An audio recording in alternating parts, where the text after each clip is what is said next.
Hello dear juries, I am Rabia Ertüs. My teammates are Anıl Pınar and Tuna Bilgin. This project consultant is Professor Dr. Ahmet Koyun. Our project name is Design of an Autonomous Excavator Capable of Operating on Sloped Ground. This presentation contains problem definition, system description, overturning researches, goals, scopes, and limitations. Our problem is that heavy machines have a risk of overturning under some conditions, so this risk limits the working range and jeopardizes safety. We want to bring an innovative solution to the construction site. We want to improve efficiency by automizing the excavation process. Our marketing points are unsupervised operation, safety, and broader working range. In technical requirements, carrying out a task must take comparable time to its human-operated counterpart. The excavator must work safely between plus minus 30 degrees of incline. The factor of safety for overturning must be greater than 1.5. As you can see that in this picture, there is overall structure of any excavator. You're going to see in a couple of minutes, we use these parameters such as relative positions of centers of mass in our program when calculating the position of the overall center of mass. Boom is the largest part of the excavator. Arm is between the boom and bucket. Bucket part is in contact with the workpiece and also it's our end effector. In our prototype, both the slaving and tracking motions are provided by DC motors. However, on real construction excavator, hydraulic motors are used in these parts. Double-acting hydraulic cylinders are used. 5-2 directional control valves are used. EPIC microcontroller controls the relays and DC motors. Our machine spans about 2 meters when it's fully extended. You can see the part masses here, but overall mass of the excavator is 50 kg no loads, though it can go up to 70 kg with loads. This is reach of the excavator's end effector.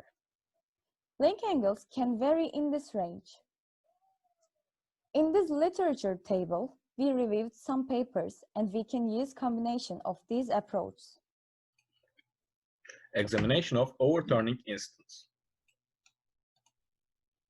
As you can see, major injuries due to overturning extent keep a steady pace. The problem does not seem to go away. This can also be seen from the cumulative graph. There are 4 major reasons for overturning. The first one is ground. The ground can be slippery or soft or wallow. It can collapse. Topography is also important. Dynamic forces also contribute to instability, like an overextended arm causes a torque that might not be overcome. Slope is our main concern. It shifts the center of mass and therefore can cause overturning on its own. And the biggest contributor to accidents, operation errors. Goals and scope of the project. Our main goal is to come up with a way to ensure balance between certain determined limits while trying to make the teleoperated excavator autonomous. Our scope does not include slippage prevention because of the unpredictable nature of friction. It includes overturning prevention, and mechanical aspects of the project are already taken care of. Hello, I'm Tuna, and I'm going to be talking about some possible solutions. We have some to overcome overturning, like choosing an appropriate value for the counterweight mass or upgrading the tracks. These are not new, but calculating or even controlling the center of mass position is a novel approach. We wrote a small program that calculates the relative coordinates of some important points, like centers of mass. We use these coordinates with parameters from an example paper to calculate the center of mass position for different configurations with load and no load. As you can see with load, even if you choose the counterweight to be 15 tons, it still is not quite in the safe working range, as you can see here. And the original value was 5 tons in the paper. And even if you increase the counterweight mass, it works in favor of you in one scenario, but in another scenario, it's the opposite.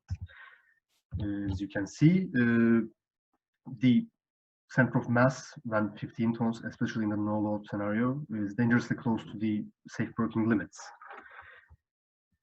You can always choose tracks with better grip, or you can widen the tracks, distance between the tracks, etc. To calculate the center of mass position, relative positions of links, and the slope of the ground should be measured. Rotary encoders and an inclinometer should do the job. You can always control the center of mass position with movement of the arms, but they are reserved for the digging operation. So adding more links or increasing the degree of freedom of some parts would give a better and more flexible solution. Odometry and mapping is useful for both the autonomous operation and avoiding overturning. There are a bunch of methods to do odometry and mapping with LiDAR. We compared some of them and it became obvious the one on the right called LeoSum is the superior one, and as a plus their method is open source. So there is this alternative method for obtaining a depth map that uses only a camera, but the resolution is of course as seen diminished. Odometry and mapping would give us the chance to plan the trajectory, and dangerous paths that would result in failure can be avoided. And coming to some challenges and limitations, the major challenge is of course the coronavirus pandemic. It keeps the team from meeting. It makes it hard for us to physically work on the excavator, and the pandemic also affects our budget. We heard that getting funded is harder than ever before.